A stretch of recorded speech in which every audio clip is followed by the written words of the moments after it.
Minha gente, então eu estou aqui com mais uma leitura conjunta do nosso livro do Desassossego, de Fernando Pessoa. E a gente parou no diário dele, que a gente já começou a ler o diário, a gente parou no primeiro parágrafo do Bernardo Soares, né? Então vamos continuar, vou ir direto ao ponto hoje, tá? Porque a gente tem mais ou menos 15 minutos, certo? Então, e para vocês verem, na última leitura conjunta eu fiquei os 15 minutos só falando desse primeiro parágrafo, porque ele falou muita coisa, né? Então vamos só relembrar aqui a última frase que a gente viu. Aqui tá na página 16 do meu livro, tá?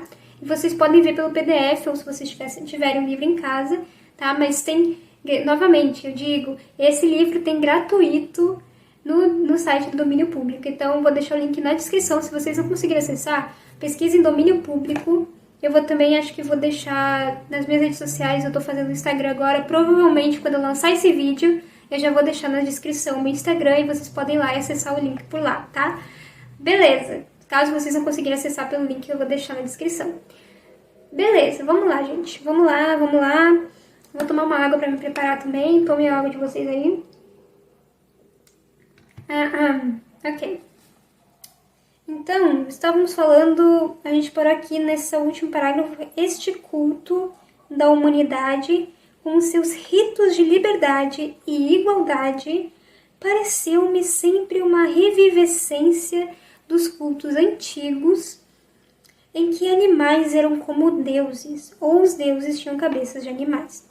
Ele está comparando esse culto da humanidade, que vamos lembrar, ele falou aqui que ele nasceu numa geração em que essa geração que ele nasceu meio que deixou Deus de lado, né? A crença em Deus já não estava tão na moda, por assim dizer, para cultuar a humanidade. Então a humanidade se tornou um novo Deus, por assim dizer, segundo Bernardo Soares, novamente, segundo Bernardo Soares. É isso que ele falou nesse primeiro parágrafo, e ele termina falando que isso lembra ele aqueles cultos de deuses antigos, né, que tinham cabeças de animais, como os deuses do Egito, por exemplo, que a gente pode pensar. Tá.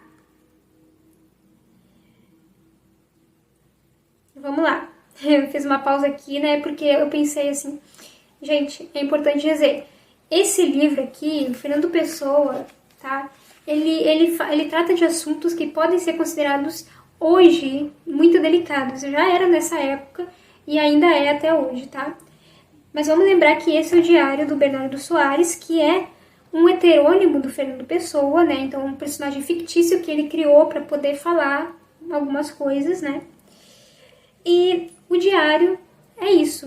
O que é o gênero do diário? É um gênero onde a gente pode colocar as nossas opiniões mais íntimas, porque ninguém vai ler a não ser a gente, certo?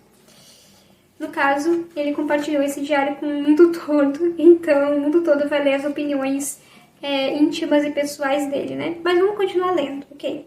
Estamos aqui no próximo parágrafo. Assim, não sabendo crer em Deus e não podendo crer numa soma de animais, fiquei, como outros da orla das gentes, naquela distância de tudo a que comumente se chama a decadência. A decadência é a perda total da inconsciência, porque a inconsciência é o fundamento da vida. O coração, se pudesse pensar, pararia. Tá? Ele está falando, isso é interessante, né? O coração, se pudesse pensar, pararia. Ou seja, o fato do coração não ter consciência é o que nos mantém vivos. Né? A inconsciência é o fundamento da vida. Interessante. Vamos continuar. A quem, como eu, assim, vivendo não sabe ter vida, que resta senão, como os meus poucos pares, a renúncia por modo e a contemplação por destino? Não sabendo o que é a vida religiosa, nem podendo sabê-lo, porque se não tem fé com a razão. Não podendo ter fé na abstração do homem, nem sabendo mesmo o que fazer dela perante nós, ficava-nos como motivo de ter alma, a contemplação estética da vida. Ele está falando que ele é o tipo de pessoa que ele não quer crer na humanidade e ele também não sabe crer em Deus, tá? Ele diz aqui que ele não sabe crer em Deus, ali na primeira frase, né? Tá? Então ele ficou meio que... Isso poderia ser comparado a um niilismo? Talvez. Niilismo é uma filosofia nietzschiana, né?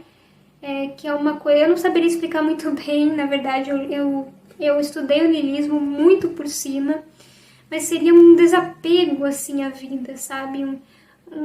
O mais próximo que eu tenho de comparar é com um desapego, né? Quem sabe melhor de niilismo pode deixar nos comentários aí mais ou menos a explicação. Mas me parece que ele tem esse desapego com a vida, esse homem aqui, esse Bernardo Soares, me parece que ele não sabe quem é Deus, ele não quer crer na humanidade, então ele fica ali num limbo, que ele chamou de decadência, né? Decadência, como ele diz, é a perda total da inconsciência. Ou seja, ele é totalmente consciente, né? Ou seja, ele está indo contra o fundamento da vida que ele diz. Porque ele diz que a inconsciência é o fundamento da vida, ele está indo contra, ele é totalmente consciente. Mas ele diz assim, a minha vida não é religiosa, né? Porque como estou nessa consciência total da vida, a religião exige uma certa inconsciência. Ele chama aqui de razão, né? Exige, não se tem fé com razão, porque a fé vai além da razão, ela transcende, certo? Vamos lá. Fé, o que é fé? É tu acreditar em algo mesmo sem provas, tá?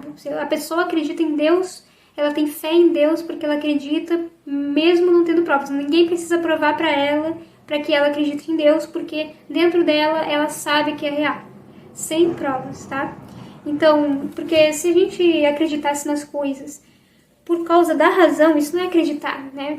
Isso tem outro nome, né? A gente chama de... Isso é saber. Eu sei que o céu é azul. No caso, o céu não é azul, né? Foi um péssimo exemplo. Enfim, mas voltemos. Então, lembrando, fé não precisa de razão. Por isso que ele tá falando assim, eu não sei ser um homem religioso, porque eu gosto de ter consciência de tudo. Eu tenho consciência de tudo, eu estou na decadência, né? Eu estou indo contra o fundamento da vida. Essa é uma coisa bem filosófica da parte dele, né? Esse aqui tá sendo um parágrafo bem filosófico, e é assim a maioria dos parágrafos nesse livro do Desassossego.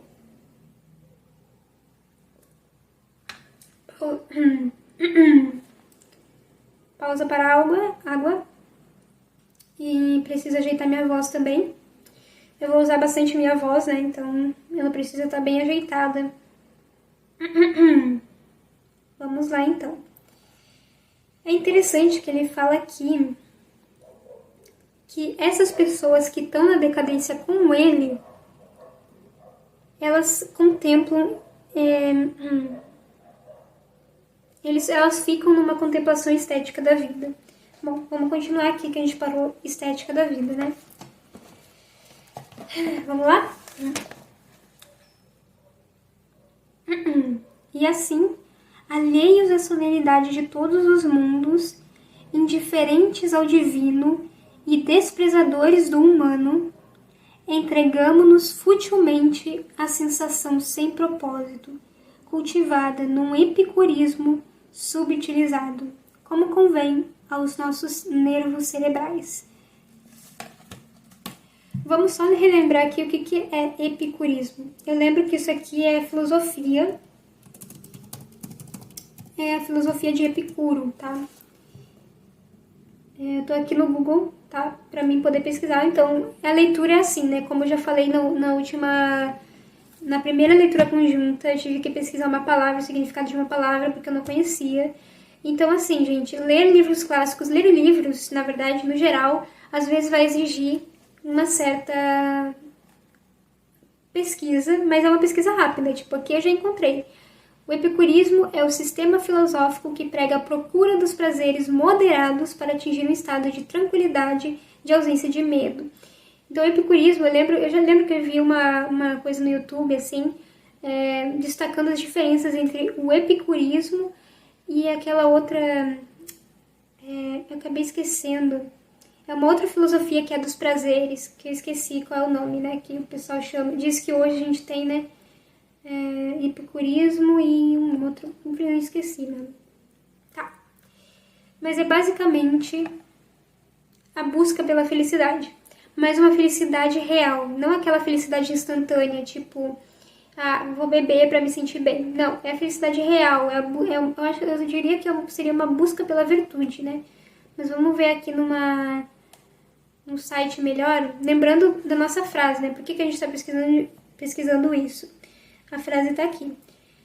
Que essas pessoas que estão na decadência, que o Bernardo Soares vai dizer que elas estão na decadência, elas são pessoas indiferentes ao divino, porque elas não sabem ser religiosas, tá? Elas não sabem crer em Deus, e também são desprezadores do ser humano, tá? Porque elas se recusam a cultuar pessoas, né? Se recusam a cultuar humanos, ou seja, recusam tanto a Deus quanto a humanidade, que são os dois pontos que ele começou essa narrativa, esse parágrafo aqui. Esse parágrafo não, esse diário. Então ele diz, nós nos entregamos futilmente, ou seja, de maneira fútil, a sensação sem propósito, ou seja, sentir sem propósito. Essa sensação que é cultivada no epicurismo subutilizado. Então, é o epicurismo, ou seja, essa procura de felicidade, mas subutilizado, ou seja, não é total epicurismo que ele está dizendo assim, ele não está falando eu sou seguidor do epicurismo. É um epicurismo subutilizado, tá? Subutilizado, ou seja, que poderia ser melhor utilizado, mas não é, porque essas pessoas que estão na decadência não têm essa capacidade. Ou têm, mas não usam, né? E eu fico com essa segunda opção. Então, agora eu vi aqui no toda a matéria que eles fizeram aqui a diferença entre epicurismo, hedonismo e estoicismo. Hedonismo era a palavra que eu queria fazer. O hedonismo, então, é uma filosofia que é a busca por prazeres sem nenhum tipo de regra. Então, vou beber, vou fumar, aquele negócio todo. O epicurismo se destaca pelo fato de que é uma busca pelo prazer, pela felicidade, mas uma felicidade real e prolongada, né? É quase como um propósito, tá?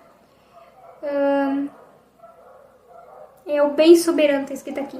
Aí, na moral, moralmente, né, o epicurismo é a identificação do bem soberano como um prazer, ou seja, eles colocam o prazer como um bem soberano. Para eles, prazer é igual a bem soberano, que há de ser encontrado na prática da virtude e na cultura do espírito, ou seja, que a gente fala de virtudes, então o epicurismo busca as virtudes. Então ele está falando que eles praticam o epicurismo, mas é mais de uma maneira subutilizada, né? Poderia ser melhor utilizada, mas não é. Tá. Vamos ir para o próximo parágrafo, né? Vamos ir para o próximo parágrafo.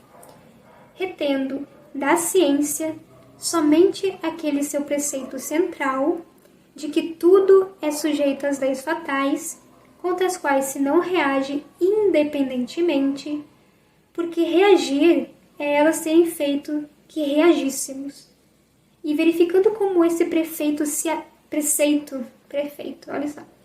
E verificando como esse preceito se ajusta ao outro, mais antigo, da divina fatalidade das coisas, abdicamos do esforço, como os débeis do entretenimento dos atletas, e curvamo-nos sobre o livro das sensações como um grande escrúpulo de erudição sentida.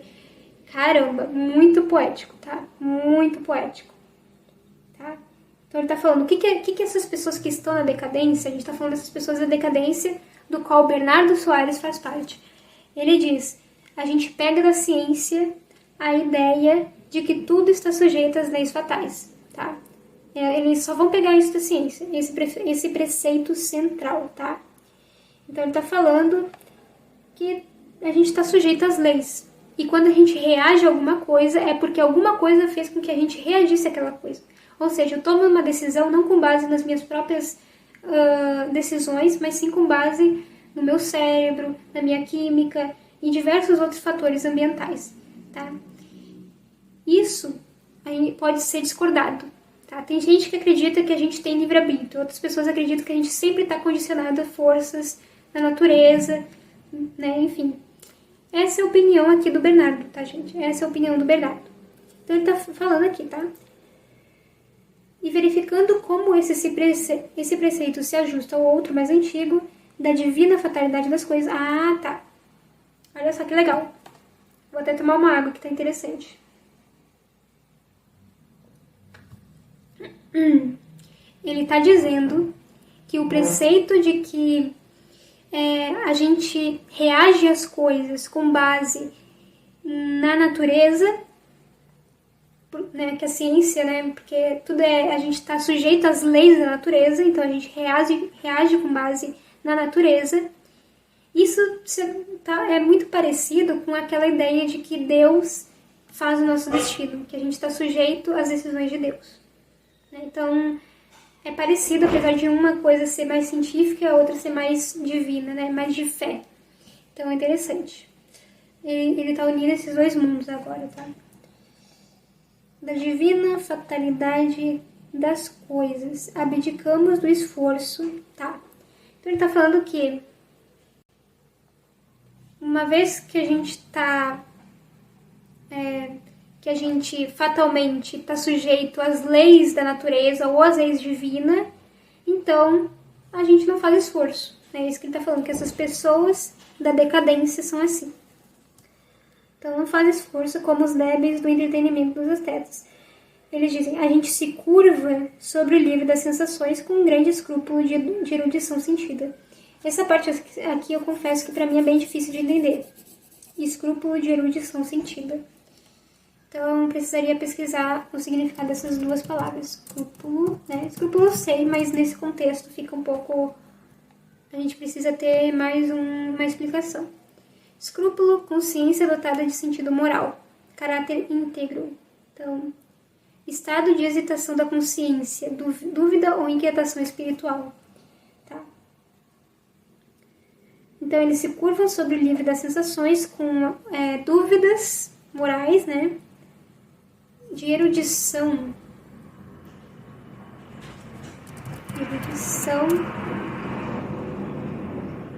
de instrução, conhecimento, cultura variada, qualidade do erudito,